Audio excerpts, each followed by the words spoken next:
जैसे ही तमिलनाडु में थलापति विजय की जीत होती है, वैसे ही बीजेपी में बगावत हो जाती है। अब तो अध्यक्ष ने ही पार्टी छोड़ दी है। ऐसा क्यों हुआ है? क्या सच में मोदी की टीम बिखर गई है? क्या इससे विपक्ष को फायदा होगा, वो भी 2029 के लोकसभा चुनावों में?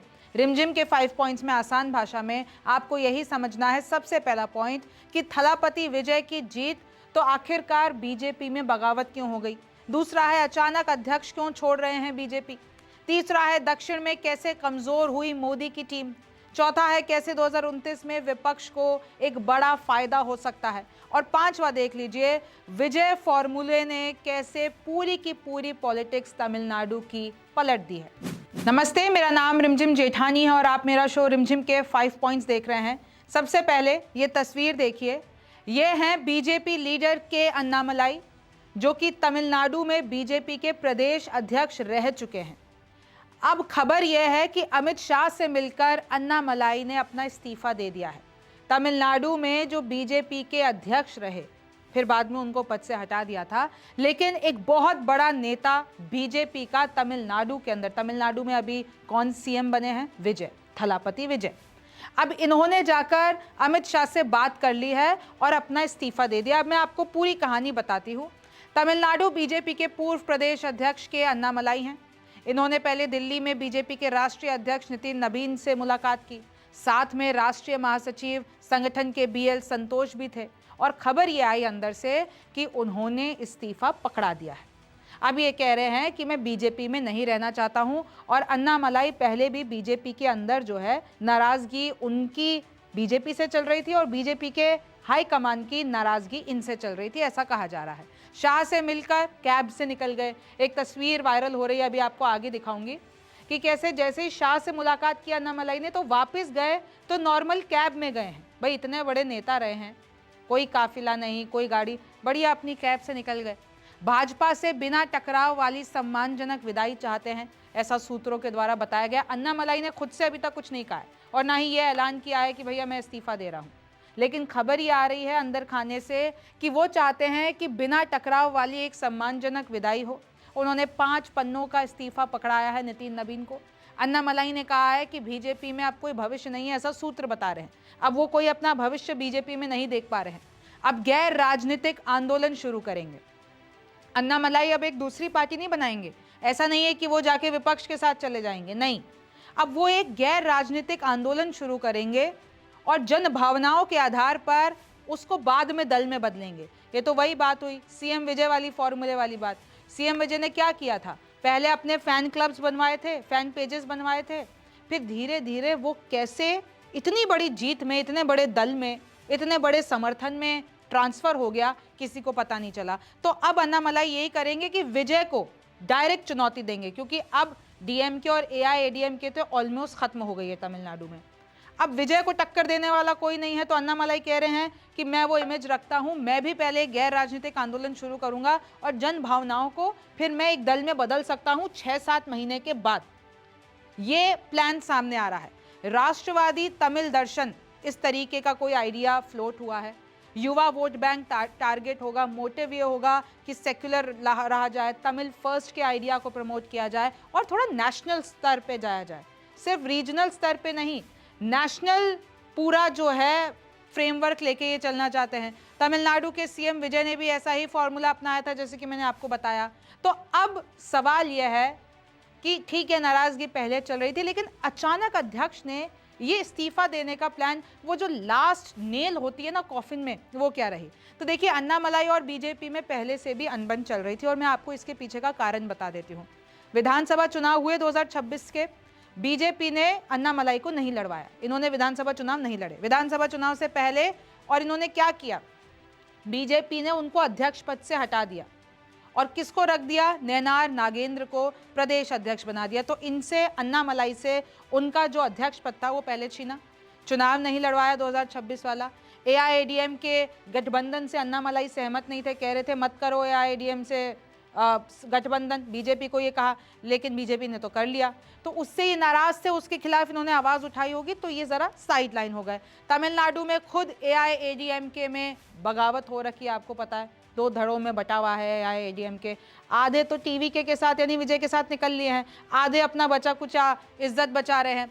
तमिलनाडु में बीजेपी को मात्र 1 सीट मिली। आपको सबको नतीजे पता है तमिलनाडु के विधानसभा में क्या हुआ है। टीवीके 2 साल पुरानी पार्टी 2024 में जो बनी थलापति विजय की 108 सीटें जीती। डीएमके जो पिछले 60 साल से सक्रिय है 59 सीट्स जीती। एआईएडीएमके जो कि बीजेपी के साथ गठबंधन में थी 47 सीट्स जीती।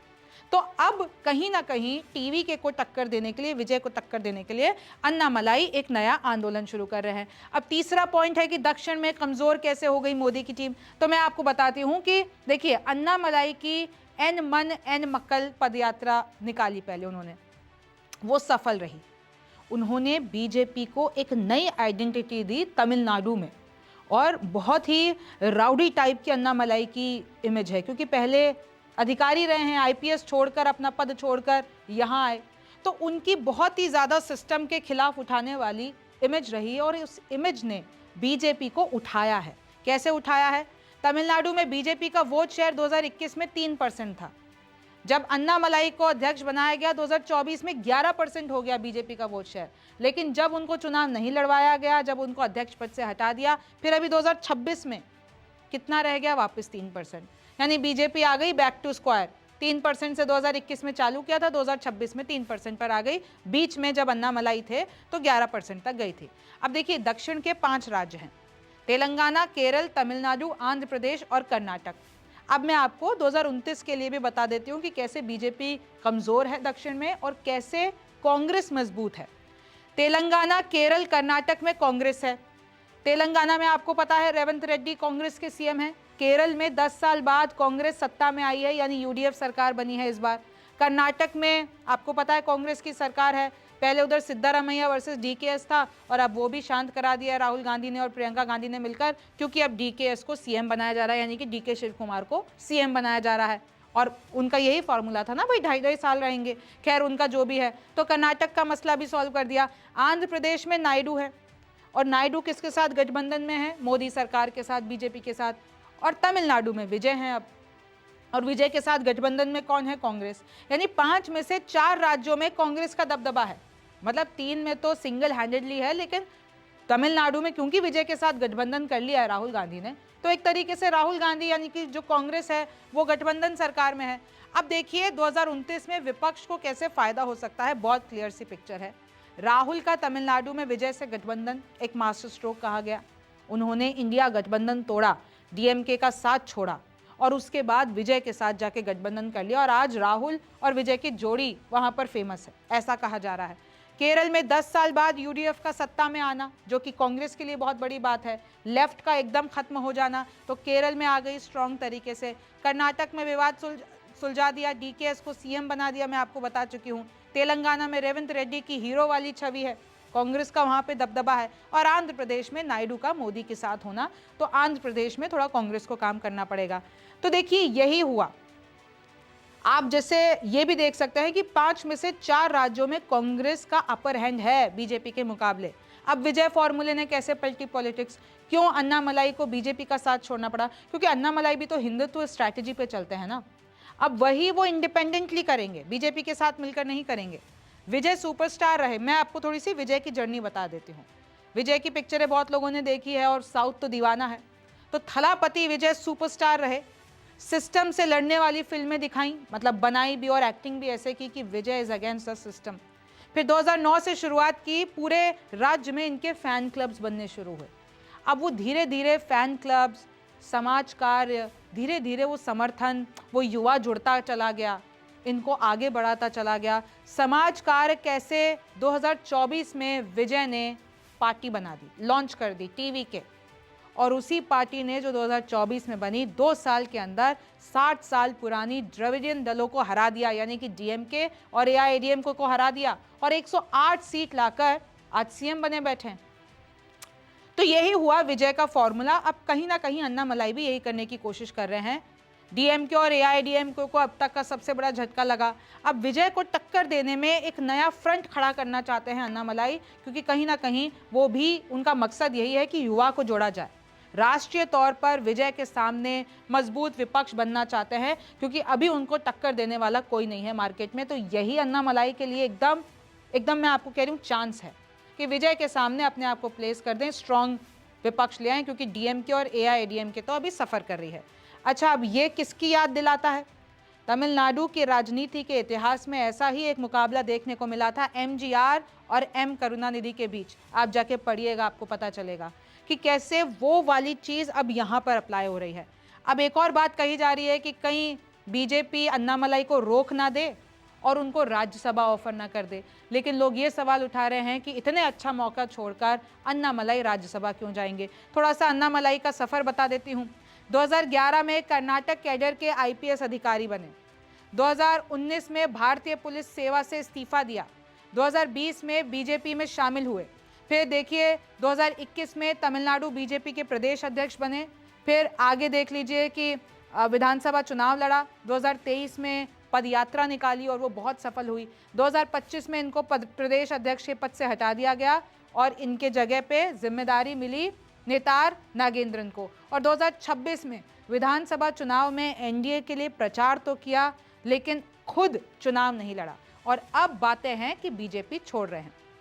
यही तस्वीर मैं आपको बता रही थी कि कैसे कैब में बैठकर अन्नामलाई जो हैं वो निकल गए, और अब ये कहा जा रहा है कि बीजेपी ने पहले तो अन्नामलाई का इस्तेमाल किया और जब उनका मकसद पूरा हो गया और उसके बाद इनको साइडलाइन कर दिया। ऐसी चीज़ें कही जा रही है, सोशल मीडिया रिएक्शंस ऐसे आ रहे हैं। अब मैं आपको बताती हूँ, ये एक वीडियो बड़ी वायरल है अन्नामलाई की, कि जब जनता की आवाज़ उठाने के लिए इन्होंने अपने घर के बाहर खुद को कोड़े मारे थे, मतलब दर्द दिखाना था इनको। तो ये वीडियो आज तक भी बहुत वायरल हो रही है। अब श्रीनिवास बीवी जो कि कांग्रेस के, वो लिख रहे हैं अन्नामलाई का सत्य पराजित क्यों हुआ। अन्नामलाई का बैकग्राउंड देखिए आप, भाई यूपीएससी क्रैक कर रखा है, एआईआर ऑल इंडिया रैंक आई थी 244, आईपीएस 2011 में, फिर 2019 से उन्होंने रिज़ाइन किया, माय लैंड माय पीपल वाली पदयात्रा निकाली, बीजेपी की आइडेंटिटी को तमिलनाडु में बढ़ाया, और अब उनको साइडलाइन कर दिया बीजेपी ने। अनबन हुई और उसके बाद अब देखिए रिज़ाइन करना पड़ा है। इनफैक्ट तमिलनाडु में तो अन्नामलाई के सपोर्ट में पोस्टर लग गए हैं कि वो एक नॉन पॉलिटिकल पार्टी बना रहे हैं, अभी पॉलिटिकल पार्टी नहीं बना रहे हैं। छप रहे हैं आर्टिकल्स ऐसे, the rise and side lining of Annamalai, यानी पहले तो उदय होता है अन्नामलाई का, फिर बीजेपी उनको साइडलाइन करती है, अब BJP experiment that leaves behind a what if. और ये सब कुछ हुआ क्योंकि कहीं ना कहीं एआईएडीएमके के साथ वो गठबंधन नहीं चाहते थे। अब देखिए, मैंने आपको 2029 की तस्वीर के बारे में शुरुआत में बात की थी। तमिलनाडु में ये है तस्वीर 2024 की। तमिलनाडु में डीएमके ने 22 सीटें जीती थी, लेकिन विधानसभा में एक तरीके से हरा के विजय ने, कहीं ना कहीं आप बोल सकते हो कि ये जो एक बड़ा पर्सपेक्टिव है ना, एक ये बड़ा आंकड़ा शायद विजय ने अपने नाम कर लिया है। 2029 में उसका असर दिखेगा, और राहुल उनके साथ है तो राहुल के साथ भी। केरल में देखिए, कांग्रेस पहले ही 18 सीटें लाई थी, बीजेपी और लेफ्ट यहाँ पर लोकसभा चुनाव में कहीं नहीं थी, तो ऐसा प्रदर्शन भी करती है तो कांग्रेस अपना मजबूती बना के रखेगी। कर्नाटक में देख लीजिए, बीजेपी 17 लाई थी, कांग्रेस 9 लाई थी। तो अब सवाल यह है कि क्योंकि कांग्रेस में ये सिद्धारमैया वर्सेस डीकेएस का मसला सुलझ गया है, तो क्या कांग्रेस यहाँ पर बढ़त बना पाएगी। फिर आप आगे तेलंगाना में देखिए, कांग्रेस और बीजेपी 8-8 रहे थे, लेकिन विधानसभा में क्योंकि रेवंत रेड्डी ने अब अपनी ऐसी इमेज तेलंगाना में बना ली है, तो क्या ये आंकड़ा ऐसा ही रहेगा कि इधर उधर होता है। फिर आप आगे देख लीजिए आंध्र प्रदेश में टीडीपी के पास 16 हैं, बीजेपी के पास 3, और यहाँ पर आपको दूर दूर तक कांग्रेस कहीं नहीं दिखेगी। अब यहाँ पर आंध्र प्रदेश में क्या होता है, कांग्रेस के लिए थोड़ा सा मुश्किल हो सकता है। तो एक तरीके से देखिए, दक्षिण से राहुल गांधी अपना 2029 का रास्ता बना रहे हैं, ये बहुत क्लियर कट बात है। साउथ को मजबूत रखना है क्योंकि ऊपर वाला मामला ऑलरेडी बीजेपी का है। अब इस पे आगे क्या होगा ये तो वक्त बताएगा। आपको क्या लगता है मुझे कमेंट सेक्शन में ज़रूर बताइए। मेरा नाम रिमझिम जेठानी है, आपसे फिर मुलाकात होगी।